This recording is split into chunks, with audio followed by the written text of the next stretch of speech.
Hello student, this is Professor Vivek Tiwari from Government E. Raghavendra Rao PG Science College, Bilaspur. Today we're going to learn a very important concept, and that is ASP.NET, which is in 4th unit of MSc IT second semester Information Technologies course. So what we learn in today's lecture is that the first thing we learn is ASP.NET basic introduction, how it come into existence, then difference between the classical ASP and the ASP.NET, and what are the various features of ASP.NET we'll learn, and at last at the end of this lecture we will learn about the versions of ASP.NET that has been released by the Microsoft. So let's start the basic introduction of ASP.NET. ASP.NET basically is an open source tool for web development. It is developed by the Microsoft. Basically, the first release of ASP.NET is released in January 2002 with .NET Framework 1.0. It is useful to create dynamic web pages. Basically, it is used to create a website, a responsive website, which creates a multiple dynamic web page. Basically, it is a successor of ASP, and the ASP.NET successor is ASP.NET Core. We will learn later at the time when we discuss about the version. So let's take a brief look on how ASP.NET come into existence. The first thing that we have to discuss in origin of ASP is that the basic concept of HTML. सबसे पहले हमें ये समझना है कि ASP.NET existence में कैसे आया. सबसे स्टार्टिंग की बात करें, जब टिम बर्नर्स-ली ने वर्ल्ड वाइड वेब डेवलप किया था, वर्ल्ड वाइड वेब के डेवलपमेंट के साथ ही जो वेब पेजेस जो नेट पे हमको मिलने लगे थे, जो एक्सेस कर सकते थे वर्ल्ड वाइड वेब के थ्रू, इसके लिए बहुत सारी टेक्नोलॉजी धीरे धीरे करके डेवलप करते गई. इसमें से फर्स्ट टेक्नोलॉजी थी HTML. HTML is basically used to create a web page that is static. The first thing that we all know about the concept is that the whole concept of www, which works on the HTTP hypertext transfer protocol, is based on client server architecture.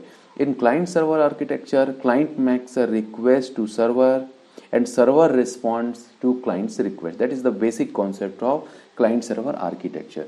When server responds with client server architecture, it in HTML, in case of HTML, it responds with the static pages. So basically HTML use हुआ static page develop करने के लिए. उसके बाद जब हम आगे बढ़े, स्टैटिक पेज से हम जब थोड़ा सा आगे आए, तो जब हम उसके बाद फिर एक कॉन्सेप्ट आया डायनेमिक डॉक्यूमेंट का. डायनेमिक डॉक्यूमेंट वो होता है जब क्लाइंट रिक्वेस्ट करता है सर्वर पे, सर्वर अपने सर्वर साइट पे किसी एप्लीकेशन प्रोग्राम को रन करता है और उसके आउटपुट को क्लाइंट को रिक्वेस्ट करता है. तो इस प्रकार के डॉक्यूमेंट को हम बोलते हैं डायनेमिक डॉक्यूमेंट. डायनेमिक डॉक्यूमेंट बनाने के लिए जो सबसे ज़्यादा इम्पोर्टेंट टूल जो यूज़ हुआ, that is CGI, common gateway interface. That is common gateway interface use हुआ था. उसके बाद जो कॉन्सेप्ट आया, that is ISAPI, internet services for application programming interface. ये बहुत ही कॉम्प्लेक्स टूल था जिसके लिए हार्ड कोड प्रोग्रामिंग नॉलेज जानना बहुत ही ज़्यादा ज़रूरी था. इसलिए इसमें वेब पेज डेवलप कर पाना बहुत डिफ़िकल्ट हुआ करता था. उसके बाद जो हमारे पास कॉन्सेप्ट आया वो था एक्टिव सर्वर पेज कॉन्सेप्ट, जो कि प्रीडिसेसर है ASP.NET का. So basically active server page होता क्या है? एक्टिव सर्वर पेज एक ऐसा वेब पेज है जो सर्वर साइड स्क्रिप्ट रखता है. सर्वर साइड पे जो सर्वर साइड स्क्रिप्ट रखता है, इसमें बेसिक डिफरेंस ये है कि जब भी कोई क्लाइंट रिक्वेस्ट करेगा, सर्वर रिस्पॉन्ड होने से पहले, जब भी whenever a client makes a request to the web server, just before the sending the response to the client, the web server execute the server side script, and the outcome of this script is provided as a response to the client. So that is a basic ASP technology. In ASP technology, your web page is intermixed with the basic text, basic HTML and scripting. The whole scripting is written in the classical VB script language. Along with VB script, you can use JScript also, but it is very difficult to write code in script. इसी वजह से ASP की बात इसके substitute के रूप में .NET को, माइक्रोसॉफ्ट को ASP.NET एडवेंट करना पड़ा. तो ASP.NET के बारे में आज हम पढ़ रहे हैं। इसके बाद ASP.NET से रिलेटेड एक और टेक्नोलॉजी एग्जिस्टेंस में 2015 में, दैट इज ASP.NET कोर। एक टोटली डिफरेंट टेक्नोलॉजी है, इसका गोल अलग है, परंतु इसको ASP.NET के सक्सेसर के रूप में देखा जाता है। तो अभी हमने देखा कि ये ASP किस तरीके से आया। सबसे पहले HTML जो कि बेसिकली स्टैटिक डॉक्यूमेंट प्रोड्यूस करता था, देन कॉमन गेटवे इंटरफेस से आप डायनेमिक डॉक्यूमेंट क्रिएट कर सकते थे। फिर ISAPI, ये एक प्रोग्रामिंग इंटरफेस था बेसिकली, जो कि स्क्रिप्ट पे काम करता था। स्क्रिप्ट पे काम करने के साथ साथ इसके लिए हार्डकोर प्रोग्रामिंग नॉलेज बहुत ही ज़्यादा ज़रूरत था, इसलिए ये बहुत ज़्यादा पॉपुलर नहीं हो पाया। उसके बाद माइक्रोसॉफ्ट ने टेक्नोलॉजी दी ASP एक्टिव सर्वर पे, जो कि that is a collection of ASP is a collection of script as well as HTML code, basic HTML code. Server side scriptings are included in ASP which is run at server side when clients make a request, जैसे कि current time बताना, current date बताना। इसके अलावा कुछ validation, server side validation अगर हमको impose करने हैं, ये सारे हम ASP के थ्रू कर सकते थे। पर इसके लिए क्लासिकल VB स्क्रिप्ट का नॉलेज होना बहुत ही ज़्यादा ज़रूरी था। एक पर्टिकुलर लैंग्वेज पे ये बाउंड था, जिस अगर आपको ASP पे कोडिंग करना है तो आपको स्क्रिप्टिंग आना चाहिए, स्क्रिप्टिंग सीखना पड़ेगा। इसीलिए ये बहुत ज़्यादा टेक्निकल नॉलेज की ज़्यादा इसमें ज़रूरत थी। इसके बाद माइक्रोसॉफ्ट ने डेवलप किया ASP.NET, जिसके बारे में आज हम पढ़ रहे हैं। सो पहले देखते हैं what are the basic difference between classical ASP and ASP.NET। ASP.NEट और ASP के बीच में क्या डिफरेंस है। Basically ASP is mostly written using VB script in HTML intermix, as I told earlier. The code of classical ASP active server page technology में जो भी कोड था वो टेक्स्ट, HTML और स्क्रिप्टिंग लैंग्वेज का इंटरमिंगल था। ये तीनों से कंबाइंड होकर इसका कोड लिखा जाता था। वाइल जबकि ASP.NEट यूज एनी .NET लैंग्वेज, पर ASP.NEट ने कोई भी ऐसे लैंग्वेज में आप ASP.NEट की कोडिंग कर सकते हो जो कि .NEट फ्रेमवर्क में इंक्लूडेड है। बेसिकली .NEट फ्रेमवर्क अराउंड 20 लैंग्वेजेस का कॉम्बिनेशन होता है, जिसमें C#, VB.NET, J#, बहुत सारे लैंग्वेज है। आप किसी भी लैंग्वेज में इसकी कोडिंग कर सकते हो, परंतु अगर हमको ASP में कोडिंग करना है, इसके लिए आपको VB स्क्रिप्ट या J स्क्रिप्ट आपको सीखना पड़ेगा। परंतु ASP.NEट में अगर आपको सीखना है तो आप C#, VB.NET, J# किसी में भी आप कोडिंग कर सकते हो। तो ये प्रोग्रामर के लिए बहुत फ़ायदा हुआ। जो भी प्रोग्रामर ने पहले से C सीखा हुआ है वो C# में कोडिंग कर सकता है। जिस भी प्रोग्रामर ने VB सीखा हुआ VB.NEट में कोडिंग कर सकता है, J# में कोडिंग कर सकता है। इसके लिए और बहुत सारे लैंग्वेजेस अवेलेबल हैं जिसमें वो ASP.NEट में वेब पेज क्रिएट कर सकता है। और ASP में आपको वेब पेज क्रिएट करने के लिए आपको VB स्क्रिप्ट का ज्ञान होना बहुत ज़्यादा ज़रूरी है। Now the second difference between the classical ASP and the ASP.NET is that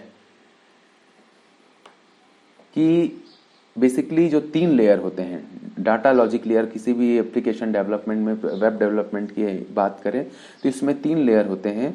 एक होता है प्रेजेंटेशन लेयर, जो यूज़र को दिखता है। जैसे कि हम फॉर्म के बारे में बात करें, जैसे हम फॉर्म हमेशा ऑनलाइन फॉर्म भरते होंगे, उसमें जो वेब पेज हमको दिखता है which will accept input from the user, that is called presentation layer. Then after presentation layer there is one more logic is that is called business logic. In business logic जो भी classes हैं, किसी particular button के click पे कौन सा code run होने वाला है, ये सब जो कोड, जो जितने भी क्लासेस आपके प्रोग्राम में, आपके वेब पेजेस में हैं, that all included in business logic. And one more layer is there, that is data layer. Business presentation layer, business layer and data layer. Data layer में वो सारे कोड होते हैं, it contain all the code which is used to connect with your database. So while in case of ASP, the presentation and business logic is intermixed. कोई 3 layer architecture इसमें follow नहीं होता था। प्रेजेंटेशन लेयर और business logic layer intermix था, मतलब जो form हम देखते हैं उसी पे ही सारे के सारे कोड्स लिखे हुए रहते थे। While ASP.NET allows a clear separation between presentation and business logic. Now the third one is that in ASP HTML code that I have already told, in ASP HTML code is intermingled with script. This increase the amount of time needed to process the code. चूंकि ASP में HTML code scripting के साथ mixed रहता है, इसलिए इसको process होने में टाइम बहुत ज़्यादा लगता है और ये style of coding unusual length का कोड क्रिएट करता है, बहुत ही बड़े लेंथ का कोड क्रिएट करता है। जबकि जैसे हम बात करें, मान लीजिए एक सिंपल कैलेंडर कोड की, जब कैलेंडर कोड को स्क्रिप्टिंग के थ्रू आप लिखेंगे तो बहुत ही ज़्यादा लाइन ऑफ कोड का ये कोड क्रिएट करता है। जबकि अगर इसी को आप ASP.NET में यूज़ करें तो ये basically object oriented programming concept पे बेस्ड होता है। आप डायरेक्टली टूल्स को ड्रैग ड्रॉप करके यूज़ कर सकते हैं। तो ये यूज़र्स के लिए कोड स्क्रिप्टिंग में कोड लिखना और ड्रैग ड्रॉप टेक्निक में ऑब्वियसली ड्रैग ड्रॉप टेक्निक ज़्यादा बेहतर है, जो कि totally object oriented programming concept पे बेस्ड है। इसके बाद देखते हैं जो ASP डाटा टाइप है, जो ASP लैंग्वेज है, एक्टिसर जो क्लासिकल ASP लैंग्वेज है, in that language script is created as a variant data type. Script is created as a variant data. So what is variant? Variant data type is already also known as the weakly typed data. Basically, variant data types require larger amount of memory, and their data type is only known at the runtime. That's why it results in slower performance than strongly typed variant. The most of the data type used in the SP is a variant data type. This problem prevents the development of IDE for SP, which performs debugging and error checking. So चूंकि ASP आपका variant data type use करता था, इसलिए इसमें error checking debugging बहुत ही difficult था। जबकि ASP.NET जो एप्लीकेशन है वो .NET फ्रेमवर्क के अंदर काम करता है और इसके सारे एप्लीकेशन CLR पे रन होते हैं, कॉमन लैंग्वेज रन टाइम पे रन होते हैं। So it can be coded in any language supported by the CLR।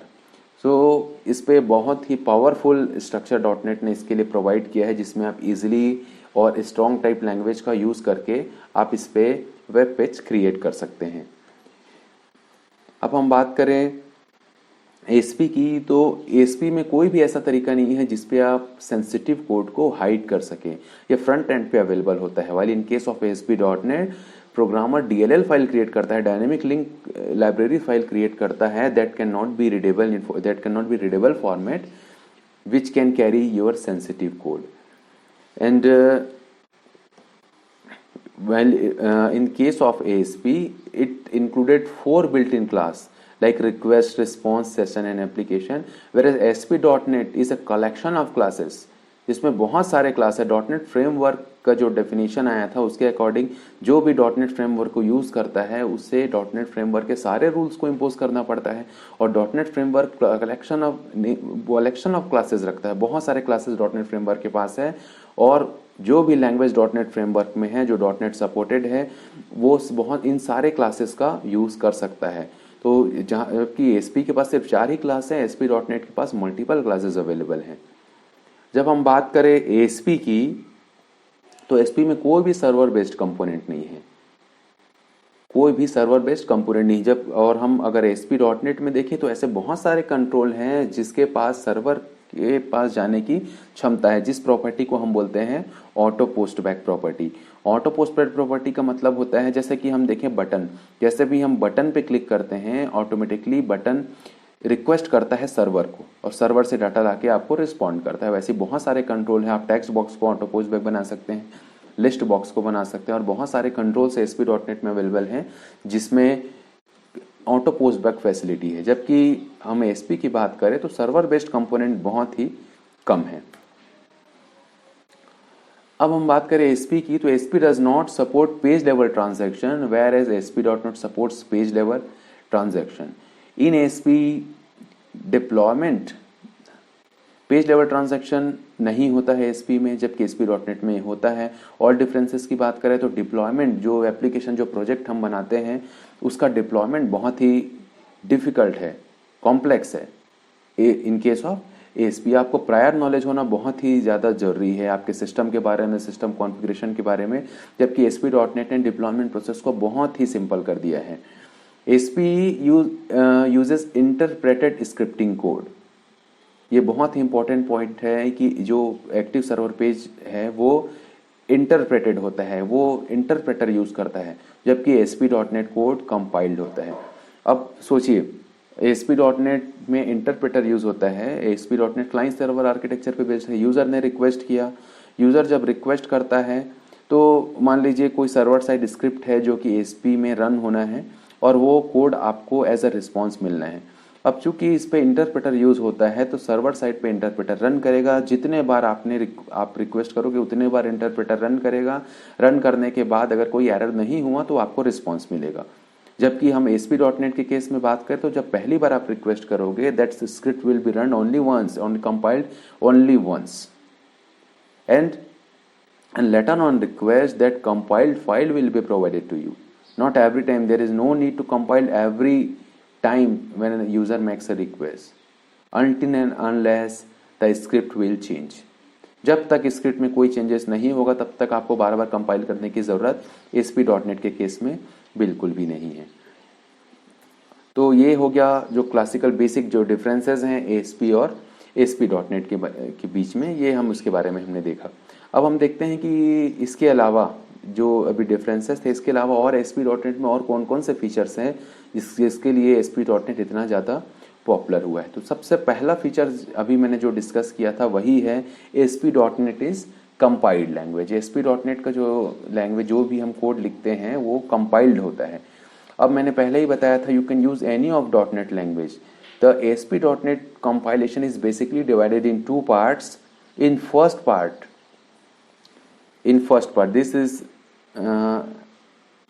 this one is first part. This is the first part, and this is the second part. So क्या होता है first part में? मैंने पहले ही बोला है कि ASP.NET is a language collection of many languages and you can choose any of those .NET language to develop your ASP.NET application. So जब कभी भी आप C# से आप कोडिंग करते हो, आप कोड को C# कंपाइलर को प्रोवाइड करोगे। जब आप VB.NET में कोडिंग करते हो तो उस कोड को आप VB कंपाइलर को प्रोवाइड करोगे। आप चाहे किसी भी दूसरे लैंग्वेज में आप कोडिंग करो उसको अप्रोप्रिएट कंपाइलर को आप प्रोवाइड करते हो फर्स्ट फेज में। और the most important property of the .NET is that all this language create a common intermediate language code that is called a CIL code. That is the first phase of ASP.NET compilation. That means after compilation every language will generate a common CIL code. चाहे आप कोई भी language use करें, अगर आप same type of application generate कर रहे हैं that will generate the same CIL code.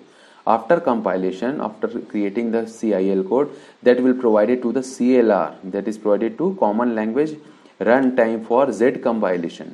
That is for Z compilation, and after the compilation it will generate a native machine code that is dependent on your machine. That's why only because of this CIL it is called platform independent. Just because of the CIL, .NET is called platform independent. तो आप चाहे कोई भी language use करके ASP.NET में web form create करें, create करने के बाद जो भी कंपाइलर होगा उस लैंग्वेज का कंपाइलर होगा that will generate a common intermediate language code, CIL code generate करता है। और CIL कोड जनरेट करता है उसको जब आप CLR को प्रोवाइड करोगे तो CLR अभी CIL को कन्वर्ट करता है नेटिव मशीन कोड में, that is totally dependent upon your machine. So that's we can say that ASP.NET is compiled. ये बेसिक फीचर है ASP.NET का। अब हम देखते हैं क्रॉस लैंग्वेज इंटरऑपरेबिलिटी। मतलब ASP.NET में एक और फीचर है that is cross language interoperability. ये बेसिकली ये फीचर ASP.NET का नहीं है, ये एक फीचर है .NET फ्रेमवर्क का। चाहे .NET फ्रेमवर्क में आप चाहे कोई भी टेक्नोलॉजी यूज करो वो क्रॉस लैंग्वेज इंटरऑपरेबिलिटी प्रोवाइड करता है। अब देखें कि ASP.NET क्रॉस लैंग्वेज इंटरऑपरेबिलिटी कैसे प्रोवाइड करता है। तो हम देखते हैं कि अकॉर्डिंग टू CLS स्पेसिफिकेशन, जो CLI स्पेसिफिकेशन था जिसने बताया कि जो 4 स्पेसिफिकेशन दिए उसमें से एक स्पेसिफिकेशन है common language specification, that is all .NET language must follow the rules which is defined by .NET framework. जो भी रूल .NET फ्रेमवर्क ने डिजाइन किए हैं that must be followed by all the rule. For example हमने पहले भी देखा था, अभी भी हम फिर से एक बार देखते हैं कि C# में आप कोडिंग करेंगे वो C# कंपाइलर को प्रोवाइड करोगे, VB.NET में कोडिंग करेंगे वो VB कंपाइलर को आप प्रोवाइड करोगे, और किसी भी दूसरे लैंग्वेज में आप कोडिंग करते हैं उसको एप्रोप्रिएट कंपाइलर को प्रोवाइड करते हैं। पर ये सारे कंपाइलर्स आपको क्या प्रोवाइड करेंगे? CIL code. अब इसको ASP.NET के रिस्पेक्ट में देखें। Let's suppose you have to develop one project and you have divided your project into 3 different modules. For one module you have given one module to one programmer, second module to second programmer, and third module to third programmer. First programmer is comfortable with C Sharp, they will code their module in C Sharp code.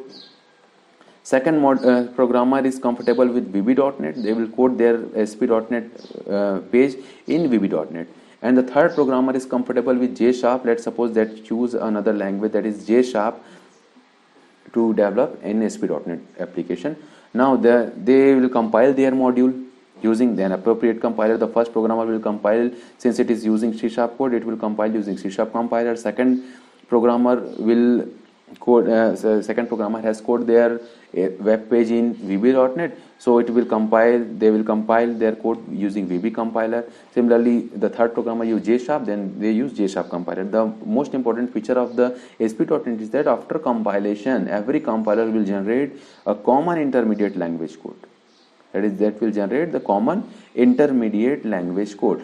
So whatever code generated by the first programmer can be directly consumed by another language. जो भी programmer ने, जो C Sharp compiler ने, let suppose programmer 1 ने C Sharp compiler use किया और उसने कोई कोड जनरेट किया, वो कॉमन इंटरमीडिएट लैंग्वेज कोड होगा, वो बिल्कुल वैसा ही होगा अगर कोई दूसरा प्रोग्रामर उसको VB के थ्रू जनरेट करता, तो जो ऑब्जेक्ट मिलता वही आपको मिलेगा.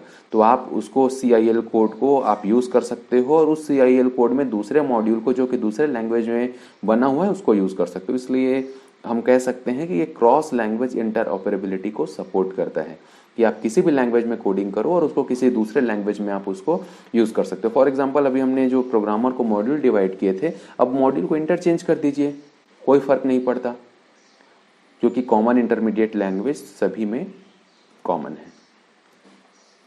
अब जो एक और इंपॉर्टेंट फीचर्स है ASP.NET का, that is all the code, all the development of web page is runs under CLR, that is for common language runtime. There are many features of CLR. CLR use करने के बहुत सारे फायदे. The first is automatic memory management. There is no need to explicit memory management. Automatic memory management call होता है और जो भी गार्बेज हैं, जो कि अनयूज्ड ऑब्जेक्ट हैं, वो आपका CLR ऑटोमेटिकली उसको, उसके स्पेस को उसको कलेक्ट कर लेता है और स्पेस को क्लियर करते चलता है. That is for automatic memory management. इसीलिए जो भी CLR कोड जनरेट करता है उसको हम बोलते हैं managed code. CLR is also responsible for zip compilation. Zip compilation means compile only when needed. Let's suppose zip compiler का मतलब होता है तभी कंपाइल करो जब आपको उसकी जरूरत हो.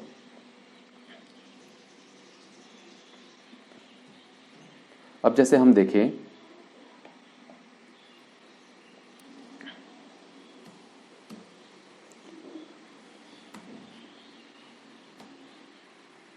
मान लीजिए हमारे पास एक ये बहुत सारे प्रोग्राम मॉड्यूल है जिसको हमको एग्जीक्यूट करना है. ये हमारे प्रोग्राम मॉड्यूल्स हैं. अब इस प्रोग्राम मॉड्यूल में लेट सपोज हमको किसी पर्टिकुलर टाइम पे सिर्फ इस वाले मॉड्यूल की और इस वाले मॉड्यूल की ज़रूरत है. तो जेट कंपाइलर का क्या काम होता है? जेट कंपाइलर सिर्फ इन्हीं दो मॉड्यूल को कंपाइल करता है, बाकी मॉड्यूल को कंपाइल नहीं करता. इसलिए हम इसको बोलते हैं just in time compiler. Just in time compiler का मतलब होता है जब ज़रूरत हो तभी आप उसको कंपाइल करें. That is called just in time compilation. Along with this just in time compilation and automatic memory management feature, it will also provide the error handling functionality. Error handling, error checking भी बहुत अच्छे से CLR कर सकता है. और इसके अलावा ये मल्टी थ्रेडिंग कॉन्सेप्ट पे बेस्ड है, जो कि आपके प्रोग्राम को, एप्लीकेशन को स्पीड अप करने के लिए बहुत ज़्यादा ज़रूरी है. इसके अलावा that is integrated with .NET framework. While it is integrated with .NET framework, .NET framework is a collection of multiple classes, libraries, which is hierarchy organized in the namespace concept. So all the features that .NET framework have, ASP.NET will inherit maximum of the features of .NET. The ASP.NET web development is totally based on object-oriented, classical object-oriented concept. You can use the every feature of object-oriented programming concept in your ASP.NET web development. The application, the web pages, the website that you have developed using the ASP.NET is very easy to configure and very easy to deploy. It supports web services and it is very rich in data structure. like data set and many more data structures are available to accept the data, to create data or to deploy, to use the data and to connect to your database. So there are many features of ASP.NET. It is also a rich set of control जो कि हर version में बढ़ते गए, जैसे जैसे ASP.NET का higher version आते गया उसमें बहुत सारे कुछ स्पेसिफिक कंट्रोल्स ऐड होते गए और इसके जो कंट्रोल्स हैं वो नॉर्मल HTML कंट्रोल से बहुत ही ज़्यादा बेहतर हैं। तो हम अभी फ्यूचर में जब कभी भी ASP.NET के थ्रू प्रोग्राम डेवलपमेंट करेंगे तो इस चीज़ को देखेंगे। अब हम बात करें वर्जन की, जो वर्जन्स .NET के आए हैं अभी तक, जो फर्स्ट वर्जन जो आया था, जो हमने पहले ही बताया है कि माइक्रोसॉफ्ट ने लॉन्च किया ASP.NEट को इन जनवरी 16, 2002 with version 1.0 and the first version of VS.NET, visual studio .NET. It includes the basic concept of object-oriented programming, Windows programming, and it uses the DLL file to hide sensitive code. So that the first version is developed launched in January 16, 2002. The second version, not second, it's the 1.1 version number 1.1 is launched in April 24, 2003 with Visual Studio .NET 2003 along with the Windows Server 2003. It includes the feature like automatic input validation and mobile control validation. नवंबर 7, 2005 में .NET ने launch किया ASP.NET का version 2.0 जो कि visual studio 2005 के साथ launch हुआ था। इसी साल SQL सर्वर 2005 लॉन्च हुआ था। इसमें न्यू डाटा कंट्रोल जैसे कि grid input, form view, list view, details view, ये सारे फीचर्स, कुछ नए डाटा कंट्रोल मिले। इसके अलावा नेविगेशन कंट्रोल आया, लॉगिन कंट्रोल आया। इसके अलावा मास्टर पेज का कॉन्सेप्ट इस वर्जन के साथ इंक्लूड हुआ था, जिसमें मास्टर पेज के साथ बहुत सारे चाइल्ड पेजेस को ऐड कर सकते थे। इसके अलावा एक बहुत ही इंपॉर्टेंट फीचर आया वेब पार्ट का। फिर इसमें डाटाबेस से कनेक्टिविटी करने के लिए फीचर्स मिले SQL data source, object data source, XML data source. फिर नवंबर 21, 2006 में .NET एप्लीकेशन ASP.NET का 3.0 वर्जन लॉन्च हुआ था। इस पे जो मोस्ट इंपॉर्टेंट जो कॉन्सेप्ट हैं WPF, WCF, WF, Windows card space, ये सारे फीचर्स ASP.NET 3.0 वर्जन में लॉन्च हुए थे नवंबर 21, 2006 में। फिर जो .NET ने नेक्स्ट वर्जन इसका लॉन्च किया वर्जन 3.5 19 नवंबर 2007 को ये आया विजुअल स्टूडियो .NET 2008 के साथ में इसके साथ आया विंडोज सर्वर 2008। इस पे जो लिस्ट व्यू कंट्रोल आया, डाटा पेजर कंट्रोल नए फीचर्स के रूप में आया। साथ में एक बहुत ही इंपॉर्टेंट कॉन्सेप्ट आया दैट इज AJAX और लिंक लैंग्वेज इंटीग्रेटेड क्वेरी, जो कि डाटाबेस कनेक्टिविटी के लिए बहुत ही इंपॉर्टेंट था। ये वर्जन 3.5 के साथ आया। अगस्त 11, 2008 में 3.5 वर्जन का सर्विस पैक 1 आया। साथ में जो विजुअल स्टूडियो .NET 2008 वर्जन जो .NET ने प्रोवाइड किया था, जो IDE प्रोवाइड किया था, उसका सर्विस पैक 1 लॉन्च हुआ। इसमें उन्होंने नया फीचर दिया डायनेमिक डाटा का, ब्राउज़र हिस्ट्री को कंट्रोल किया जा सकता था, कंपाइल मल्टीपल जावास्क्रिप्ट फाइल्स, एक साथ बहुत सारे जावास्क्रिप्ट फाइल को वो कंपाइल कर सकते थे। इसके अलावा दो नए name space system.web.abstraction and system.web.routing provide किया गया सर्विस पैक 1 में। फिर अप्रैल 12, 2010 को .NET 4.0 एग्जिस्टेंस में आया, जो कि .NET फ्रेमवर्क 4 के साथ आया था। इसमें मेटा कीवर्ड, बाकी सारे पुराने फीचर्स के साथ मेटा कीवर्ड और मेटा डिस्क्रिप्शन, कुछ नए फीचर्स .NET ने ऐड किए। फिर अगस्त 12, 2012 में .NET 4.5 वर्जन ASP.NET का 4.5 वर्जन एग्जिस्टेंस में आया, जो कि विजुअल स्टूडियो 2012 के साथ लॉन्च हुआ था। इसके साथ ही लॉन्च हुआ .NET फ्रेमवर्क 4.5। फिर 17 अक्टूबर 2013 को .NET वर्जन 4.5.1 लॉन्च हुआ, जो कि अपग्रेडेशन था पुराने वर्जन का, जिसमें ये लॉन्च हुआ था विजुअल स्टूडियो .NET 2003 वर्जन के साथ। इसमें जो फैसिलिटी बूटस्ट्रैप 3.0 फैसिलिटी ऐड की गई थी, वेब API 2 ऐड हुआ था। इसके अलावा MVC फीचर्स ऐड हुआ, सिग्नल R, OWIN, हाई रिलेब, ये सारे फीचर्स इस वर्जन के साथ हमको मिले। फिर 4.2.5 वर्जन जो कि लॉन्च हुआ था मई 5, 2014 में, ये HTTP हेडर इंस्पेक्शन फंक्शनलिटी के साथ लॉन्च हुआ था। 29 जुलाई 2015 को फिर एक वर्जन लॉन्च हुआ 4.6, जिसमें विजुअल स्टूडियो .NET 2015 के साथ लॉन्च हुआ था। इसके साथ ही विंडोज़ का जो सर्वर है वो 2016 लॉन्च हुआ इस साल। इसमें HTTP2 सपोर्ट प्रोवाइड किया गया था। हर जो सारे पुराने वर्जन्स हैं जिसमें कुछ जो भी फीचर्स है वो नए वर्जन में वो फीचर्स के साथ साथ कुछ नए फीचर्स इम्प्रूव होते गए।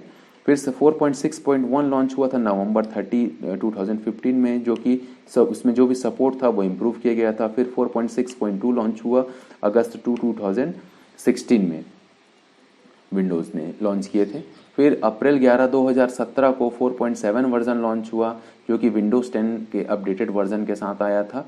ये OS सपोर्ट TLS प्रोटोकॉल का सपोर्ट प्रोवाइड करता था। अक्टूबर 17, 2017 में 4.7.1 लॉन्च हुआ, विंडोज़ 10 अपडेट के साथ में मिला। SSH2 सपोर्ट इसमें मिला। एक्सेसिबिलिटी इंप्रूव करने की बात कही गई थी।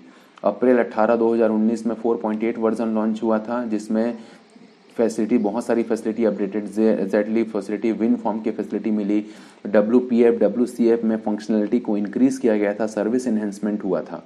तो ये सारे फीचर्स आए थे। जो लेटेस्ट वर्जन की बात करें तो 4.28 है। इन्हीं बीच में .NET में नवंबर 18, 2015 में एक वर्जन लॉन्च किया था जिसको बोला गया ASP.NET कोर। बेसिकली इसको ASP.NET का सक्सेसर माना गया है। सक्सेसर मानने के अलावा हम ये भी कह सकते हैं कि ये टोटली नया प्रोजेक्ट है और इसका टोटली डिफरेंट गोल है। सो इस तरीके से हमने देखा कि .NET के वर्जन्स कौन कौन से हैं। हर वर्जन के साथ कुछ ना कुछ .NET ने फीचर्स ऐड किए हुए हैं। ASP.NET ने कुछ ना कुछ फीचर्स ऐड किए हुए हैं। तो ये था बेसिक .NET का बेसिक इंट्रोडक्शन के अलावा हमने देखा कि क्लासिकल ASP और ASP.NET में क्या डिफरेंस हैं, ASP.NET के फीचर्स कौन कौन से हैं। इसके अलावा हमने देखा कि कौन कौन से वर्जन्स अवेलेबल हैं ASP.NET के।